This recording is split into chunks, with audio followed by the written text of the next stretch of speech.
नमस्कार, हूँ टीवी भारत में स्वागत।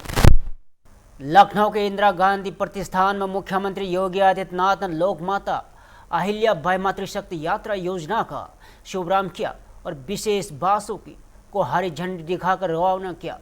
और इस मौके पर परिवहन मंत्री दयाशंकर सिंह, राज्यसभा सांसद ब्रिजलाल और लखनऊ की मेयर सुषमा खरगवाल समेत कई नेता और विधायक मौजूद रहे। और कार्यक्रम के दौरान सीएम योगी ने अपना सुरक्षा प्रोटोकॉल तोड़कर बस में मौजूद महिलाओं के साथ सेल्फी ली और उन्हें लोक माता अहिल्याबाई मातृशक्ति यात्रा योजना के कई भी वितरित किए गए। और अपने संबोधन में मुख्यमंत्री 2017 से पहले की कानून व्यवस्था को लेकर समाजवादी पार्टी पर निशाना साधा और उन्होंने कहा कि उस दौर में के बेटियों और महिलाओं की सुरक्षा को लेकर लोगों में डर का माहौल था। और सीएम ने कहा कि अब महिला सुरक्षा के लिए हेल्पलाइन, महिला बीट सिस्टम और महिला हेल्प डेस्क जैसी व्यवस्थाएं लग गई है।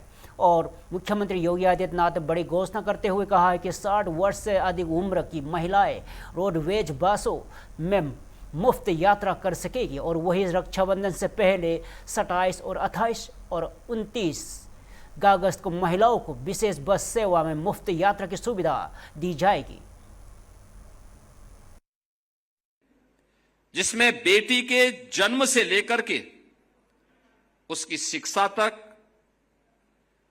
बेटी की शिक्षा से लेकर के उसके रोजगार तक, बेटी के रोजगार से लेकर के उसकी उद्यमिता तक और जीवन के हर पड़ाव पर सुरक्षा, नारी की सम्मान और नारी के स्वावलंबन का की गारंटी। यानी हमारी हर योजना, सरकार का हर निर्णय, सरकार का हर बजट इन्हीं उद्देश्यों की पूर्ति करने के लिए समर्पित है। यानी सब कुछ जो भी है, आधी आबादी उससे अलग नहीं हो सकती और उनको भी पर्याप्त प्रतिनिधित्व प्राप्त हो, इस दृष्टि से ये सब कार्य सरकार ने आगे बढ़ाने का निर्णय लिया। आज जब इन सब बातों की चर्चा करता हूं, मुझे 2017 के पहले की भी सरकारों के कार्यप्रणाली याद आती है। 2017 के पहले एक दौर था, उस समय ये हर बेटी, हर बहन और हर माता की जवान पर एक नारा गूंजता था कि देख सपाई बिटिया घबराई। यानी जिन गुंडों को देख करके बिटिया घबरा जाती थी, यह नारा उस दौर के, उस गवर्नेंस के मॉडल का नाम है जिसमें बेटी की सुरक्षा पे संकट था, जहां पे उनका कोई सम्मान नहीं रह गया था। और स्वावलंबन की बात ही कहां, जब सुरक्षा नहीं, सम्मान नहीं तो स्वावलंबन कहां से। न कोई इंटीग्रेटेड हेल्पलाइन थी, न कोई कमांड सेंटर था, न सीसीटीवी का नेटवर्क था, न महिला बीट सिस्टम था, न महिला हेल्प डेस्क।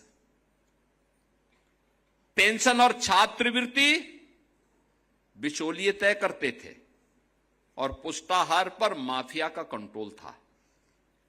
उत्सव से पहले उपद्रव हो जाते थे और कर्फ्यू जब लगता था तो सबसे ज्यादा परेशानी होती थी माताओं बहनों को। Land mafia, sand mafia, one mafia, पशु माफिया, नकल माफिया, ये प्रदेश की पहचान थी। माफिया सिंडिकेट की सत्ता प्रदेश की सत्ता के समानांतर चलती थी। और बुंदेलखंड में हम जाते थे, पूरी जिंदगी माताओं और बहनों की मटका में पानी ढोते ढोते व्यतीत हो जाती थी।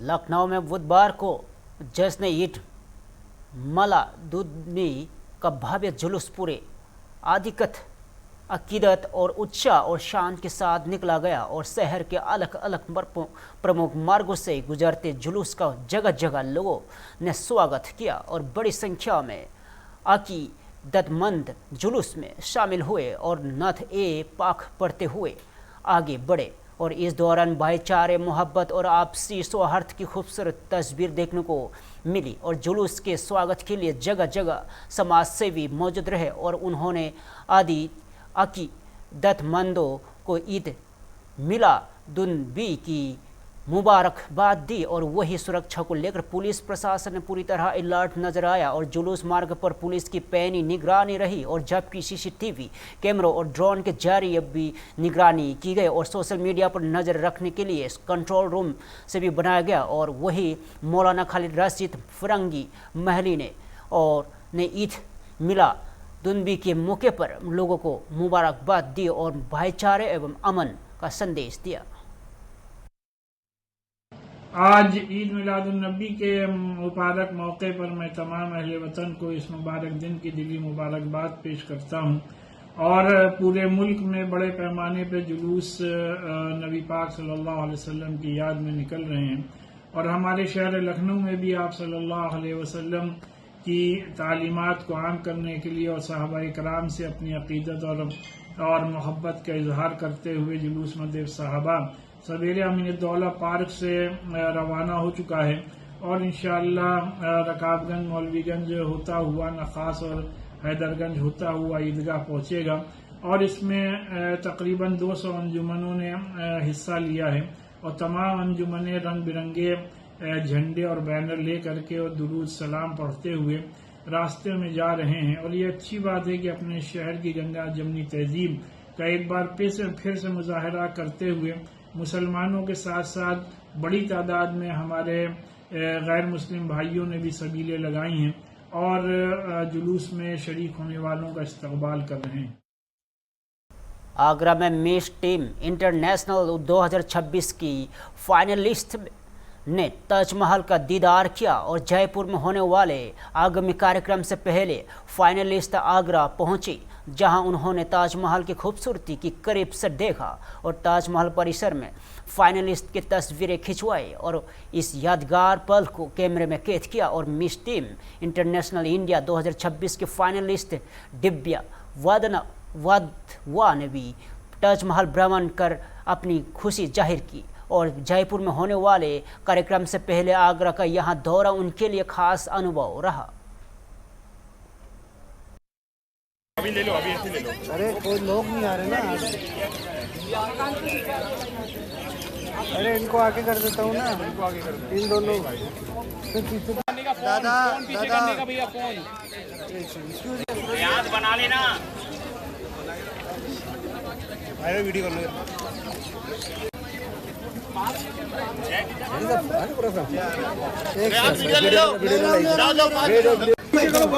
भाई बस फोन तो नीचे कराओ। कौन सा फोन? ये आप भी पीछे हो कैसे? कैसे बनता है? रुकिए रुको।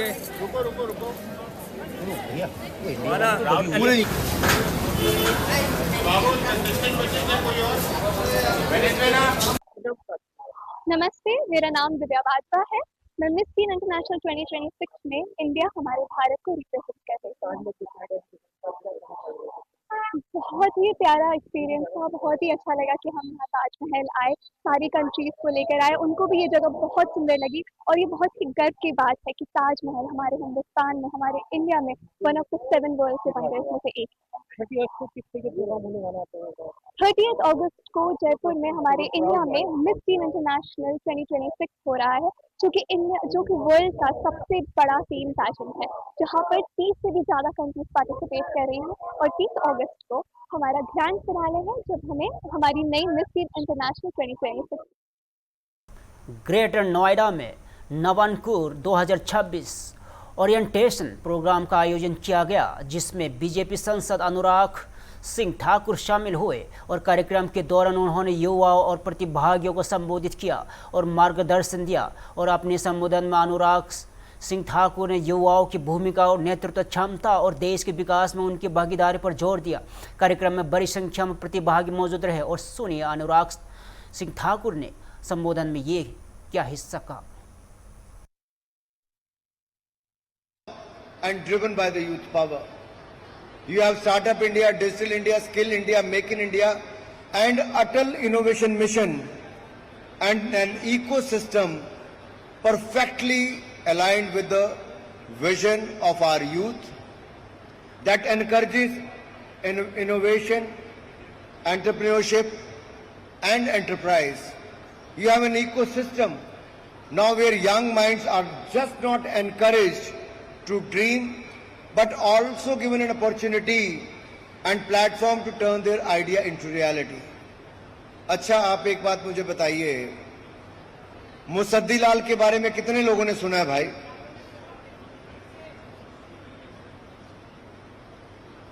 मुसद्दी लाल के बारे में कितने लोगों ने सुना है? अगली लाइन वालों से 10-12 लोगों ने हाथ किया, पिछले वालों ने हाथ ही खड़ा नहीं किया। अब ये कारण है,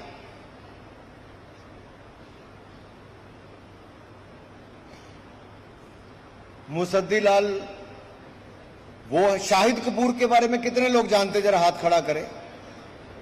एक्टर जो शाहिद कपूर है, सबने ही हाथ खड़े कर दिए। शाहिद कपूर के पिता मुसद्दी लाल हैं। पंकज कपूर जी ने एक रोल प्ले किया मुसद्दी लाल का। मैं स्पेलिंग बोल देता हूं, MUSSADDILAL, मुसद्दी लाल। गूगल पे जाके सर्च करना। ऑफिस एक कॉमेडी सीरियल था, जब कांग्रेस की सरकार थी उस समय आता था। मुसद्दी लाल ने भी एक हसीन सपने देखे थे, मुंगेरी लाल के नहीं थे, हसीन सपने ही थे। वो अपना काम धंधा शुरू करना चाहते थे, बैंक में लोन अप्लाई किया। जवानी में लोन अप्लाई किया था, बुढ़ापा आ गया, 52 चप्पलें घिस गई, लेकिन लोन पास नहीं हुआ। ऐसे ही कांग्रेस के जमाने में होता था।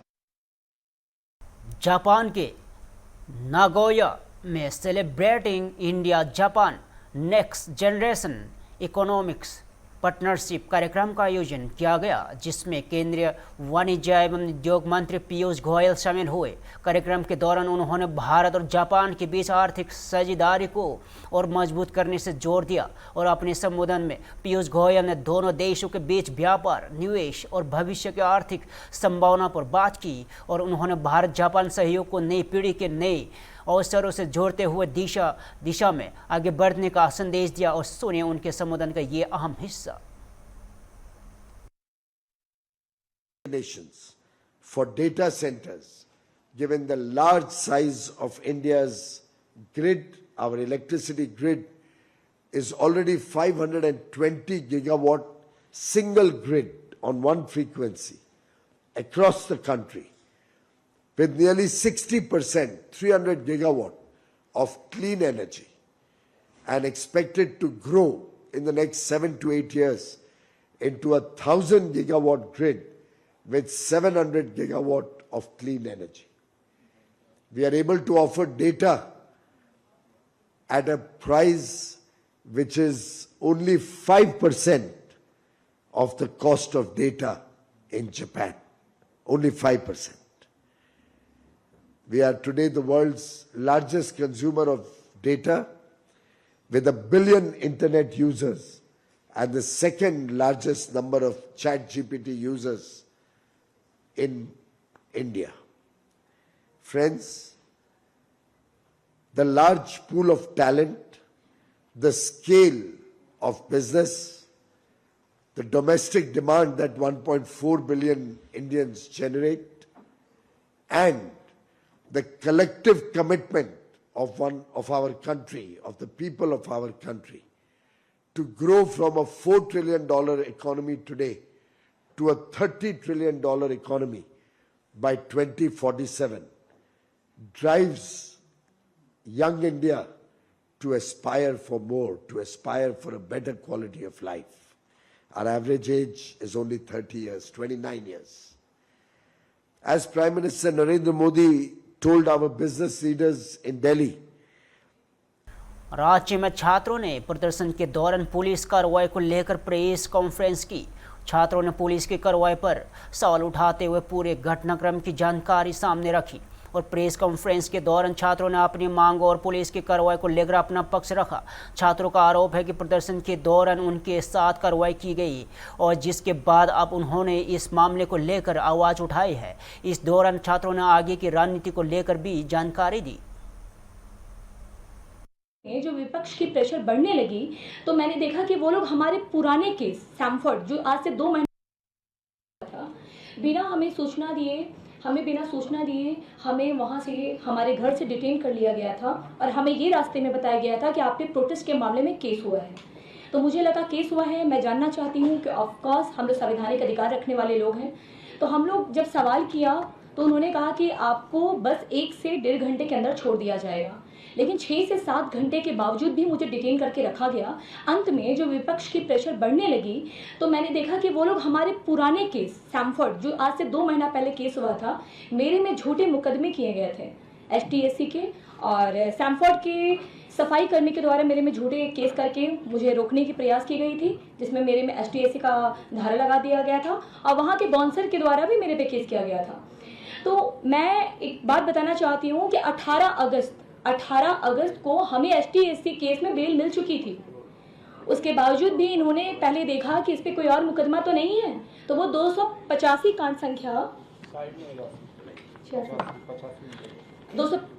संख्या के अंतर्गत मुझे कहें कि मैंने आपको इसलिए उठाया। सबसे पहला सवाल मैं करना चाहूँगी कि ऐसा कौन सा संविधान है जिसमें विदाउट नोटिस किए, विदाउट वारंट दिए आप किसी भी। लखनऊ में समाजवादी पार्टी के सांसद डिम्पल यादव और विधायकों की रागिनी सोनकर वहां नासिम सोलंकी ने महिलाओं से जुड़े कई अहम मुद्दों पर अपनी प्रतिक्रिया दी और नेताओं ने महिलाओं को 40,000 रुपये मासिक सहायता देने की समाजवादी पार्टी के प्रस्ताव और इसके संभावित असर पर बात की और इसके साथ ही महिला कल्याण योजना और महिलाओं को आर्थिक रूप से मजबूत करने की जरूरत पर भी जोर दिया गया। और वही इलाहाबाद हाईकोर्ट के हिजाब संबंधी फैसले पर धार्मिक प्रथाओं बनम स्कूल यूनिफॉर्म के नियमों को लेकर चल रही बहस पर भी नेताओं ने अपना पक्ष रखा।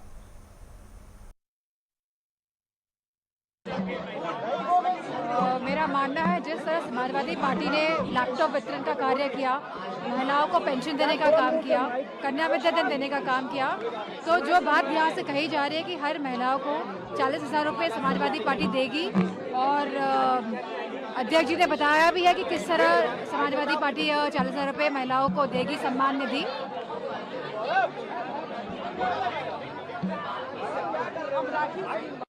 दिया जाएगा महिलाओं को आपकी सरकार बनने पे, क्या कहेंगे इससे कितना प्रभाव पड़ेगा? बिल्कुल, आपको नहीं लगता जो रोजमर्रा के जीवन में जो 500 रुपए 300 रुपए कमा रहे, 40,000 बहुत होते सालाना, तो इंशाल्लाह उनके बच्चों के भविष्य भी जुड़ेंगे, रोजमर्रा की जरूरतें भी 40,000 पूरे और इंशाल्लाह जो वादे करे वो निभाए भी जाएंगे। इलाहाबाद हाईकोर्ट ने जो फैसला सुनाया है मैम, उसको कैसे देख रही हैं? हर इंसान स्वतंत्र है अपने कपड़ों को लेके, अपने लिबास को लेके, तो हाईकोर्ट के फैसले पे हम कोई टिप्पणी नहीं करेंगे। बहरहाल हर इंसान स्वतंत्र अपने कपड़ों को लेकर। आप लोग सालाना देंगे सपा की सरकार बनने पर, क्या प्रभाव पड़ेगा इससे? पटना में केंद्रीय मंत्री चिराग पासवान ने कई सियासी और जनहित से जुड़े मुद्दों पर अपनी प्रतिक्रिया दी। उन्होंने हाईकोर्ट के हिजाब फैसले पर असदुद्दीन ओवैसी की प्रतिक्रिया को लेकर अपना पक्ष रखा और साथ ही कांग्रेस की ओर से की जा रही जातीय जनगणना की मांग पर भी बात की और चिराग पासवान ने चीनी और प्याज की बढ़ती कीमतों को लेकर भी प्रतिक्रिया दी। वही तेजस्वी यादव के एनडीए सरकार का छात्र विरोधी बताए जाने पर पलटवार करते हुए उन्होंने सरकार के पक्ष रखा। देखिए, ये हाई कोर्ट के द्वारा ये आया है। मैं मानता हूँ कि अभी यकीनन इस पे रिव्यू की संभावनाएं बाकी हैं। धार्मिक आधार पर वेशभूषा के साथ भेदभाव करना मैं और मेरी पार्टी इसे उचित नहीं मानती है। हर धर्म की अपनी परंपराएं हैं, हर धर्म से जुड़े हुए वेशभूषाएं हैं, आचरण हैं। ऐसे में इन व्यक्तिगत विषयों के ऊपर पाबंदी लगाना मैं या मेरी पार्टी इससे उचित। वाराणसी की मशहूर गुलाबी मीनाकारी अब राखियों के जरिए दुनिया भर में अपनी पहचान बना रही है। खास अंदाज में तैयार की जा रही गुलाबी मीनाकारी राखियाँ इस रक्षाबंधन पर लोगों के आकर्षण का केंद्र बनी हुई है। कारीगर इन राखियों को बेहद बारीकी और खूबसूरती से तैयार कर रहे हैं। इन राखियों में पारंपरिक कला के साथ आधुनिक डिजाइन का मेल देखने को मिल रहा है और गुलाबी मीनाकारी के राष्ट्रीय पुरस्कार विजेता कुछ बिहारी सिंह के राखी बनाने की प्रक्रिया और इस कला की बढ़ती लोकप्रियता को लेकर अपनी प्रतिक्रिया दी। सर ये चांदी पे है तो हम लोग को बहुत बचा बचा के मतलब हर चीज़ करना रहता है। कोई मतलब चांदी है तो मतलब जानते हैं कितना महंगा है, तो हम लोग को हर चीज़ का ध्यान रखें कि कोई चीज़ वेस्ट भी ना हो। और इस पे हम लोग पहले तार से करते हैं, नहीं पहले ड्राइंग पे करेंगे, फिर डिज़ाइन जो तैयार होता है तो उस पर तार से वो करेंगे, फिर उसको पे प्लेट चांदी की सीट होती है उस पर मतलब डिज़ाइन देते हैं और फिर बचा बचा के उस पर है मीना है, पेंटिंग है।